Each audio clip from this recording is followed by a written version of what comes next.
Mahirap-hirap man at very challenging ang paggagawa ko nitong formal wear na pinagawa sa akin ng aking friend para lang ma-achieve yung ganitong design. Kaya naman, kahit ano pang design niya na hindi natin yan uurungan dahil isa nga tayong designer na kailangan nating gampanan. Ayan na nga, sinukat na ng candidate ng aking friend na si Ate Lala at Kuya Brian itong pinagawa nilang gown at formal wear.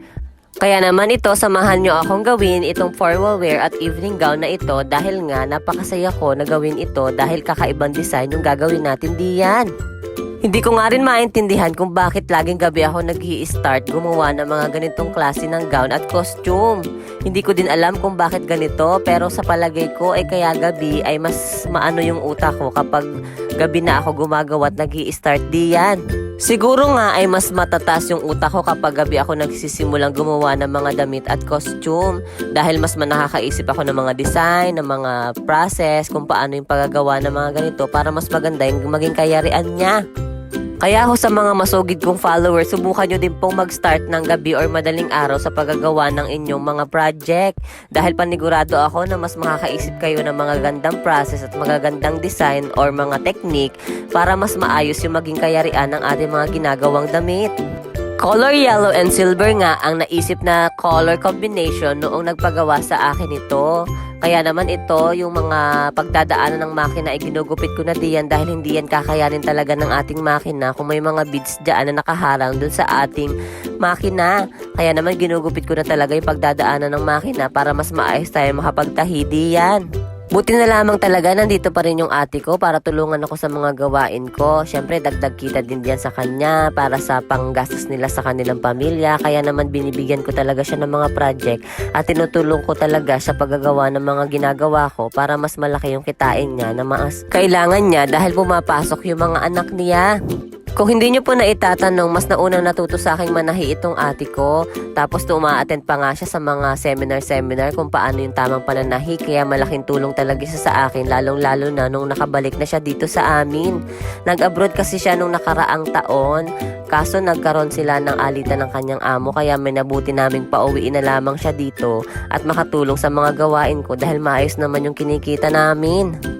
Kahit nga mahirap-hirap tahiin itong tela na ito ay sinimulan na naming buuhin itong mga lace at mga tela na pinagtabas-tabas namin diyan at pinagkabit-kabit namin diyan para mas makita namin yung kayarian nitong mas magiging gown. Tiyagaan lang talaga yung paggagawa ng mga ganitong klase ng damit, lalong-lalo na kung very challenging yung mga telang gagamitin mo. Kaya naman kailangan mo yang gawin ng maayos para naman pag natapos siya ay magandang-maganda siya. Dito nga sa part ng palda ay nilagyan din namin siya ng lining na yellow para hindi naman siya masyadong daring. Kaya naman ito, sinisimulan na namin para mas mabilis siyang matapos dahil de-designan ko pa yan ng maraming mga eksena dyan. Sinatsaga nga namin buuhin itong gown na ito dahil nga medyo challenging siya kaya naman kailangan mo talaga dyan ng malawakang pasensya para naman mas maayos yung maging kayarian natin diyan dahil dadalhin pa natin yan ng Victoria para naman ipasukat dun sa mismong susuot. Na makarating nga tayo ng Victoria ay nandito na yung susuot na candidate saka nandito na rin yung nagpagawa sa akin na si Ate Lala, si Kuya Brian para naman mas makita namin yung mga dapat naming i-enhance dito sa gown na ito. Kahit yan ay base pa lang kailangan sukatin para mas maayos yung lapat niya sa katawan ng mismong susuot. May mga adjustment nga akong kailangan gawin dito sa gown na ito para mas fit sa kanya itong gown na ginawa natin. Ito nga palang candidate na ito ay si Tintin Hayag na kung saan siya ay isa sa mga napakaganda at napakagaling na kandidata sa ganitong pageant.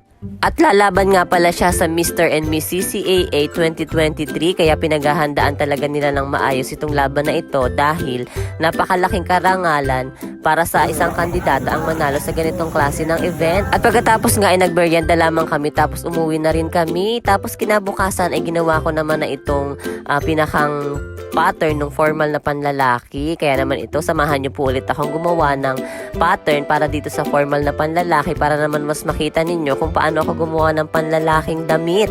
Disclaimer lamang po, hindi po ako nag-aral or umattend ng mga seminar para makagawa ng mga ganitong klase ng gown. Ito po ay base lamang sa mga experiences ko, kaya po sa mga makakapanood nito na nag-aral talaga or expert, ay hayaan nyo na lamang po ako dito sa aking video dahil ito po yung aking nalalaman at natutunan. Kung may mga corrections po kayo dito sa aking mga ginagawa, ay malayang-malaya po kayong i-comment ito dito sa ating comment box. Isa sa magagandang part nga ng paggagawa ng gown na ito ay itong yung paglalagay natin ng mga kristal na kalimitang nilalagay sa chandelier. Paniguradong maganda yung magiging kayarian nitong gown na ito dahil kakaiba yung magiging design niya. Kaso nga laang ay palagay ko medyo magiging mabigat talaga itong gown na ito dahil napakaganda ng mga nilalagay natin at napaka-solid talaga niyan.